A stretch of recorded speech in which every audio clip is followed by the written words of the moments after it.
కన్నుల పండుగగా స్వామివారి తెప్పోత్సవం పులకించిన భక్తజనం. హంస వాహనంపై భద్రాద్రి రాముని జలవిహారం.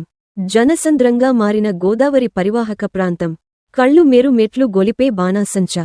ప్రత్యేక ఆకర్షణగా నిలిచిన సాంస్కృతిక కార్యక్రమాలు.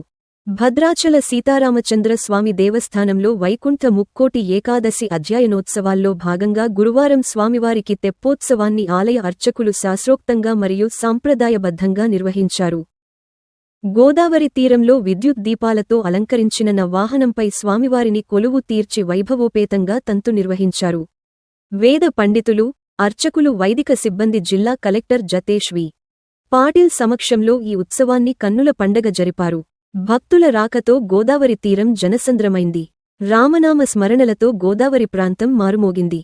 గర్భగుడిలో స్వామివారికి దర్బార్ సేవను అర్చకులు నిర్వహించారు. ఉత్సవమూర్తులకు విశ్వక్సేన పూజ, పుణ్య వాచనం జరిపి, వేద పండితులు మంత్రోచ్చారణలు, మంగళ వాయిద్యాలు, జయజయత్వనాల నడుమ స్వామివారిని పల్లకిలో కొలువు తీర్చి వేదిక వద్దకు తీసుకువచ్చారు. పుణ్యజలాలతో వేదికను ఆలయ అర్చకులు సంప్రోక్షణ చేశారు. ఆలయ అర్చకులు గోదావరి నదికి చీర, పసుపు కుంకుమతో గోదావరి నదికి హారతినిచ్చారు. అనంతరం హంసవాహనంపై భద్రాద్రి సీతారామచంద్ర స్వామివారు జలవిహారానికి బయలుదేరారు.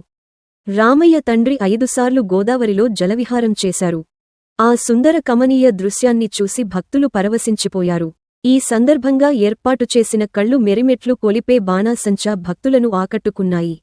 గోదావరి ఘాటు వద్ద ఏర్పాటు చేసిన సాంస్కృతి కార్యక్రమాలో ఆశ్రమ పాఠశాల విద్యార్థులు మరియు కళాకారులు గిరిజన సాంస్కృతి సంప్రదాయాలు మరియు సాంప్రదాయ నృత్యాలు ప్రత్యేక ఆకర్షణగా నిలిచాయి. ఈ కార్యక్రమంలో భద్రాచలం శాసనసభ్యులు తెల్లం వెంకట్రావు దంపతులు పాల్గొని స్వామివారికి ప్రత్యేక పూజలు నిర్వహించారు. అదనపు కలెక్టర్ డి వేణుగోపాల్, భద్రాచలం దేవస్థాన ఈవో రమాదేవి, సంబంధిత అధికారులు తదితరులు పాల్గొన్నారు.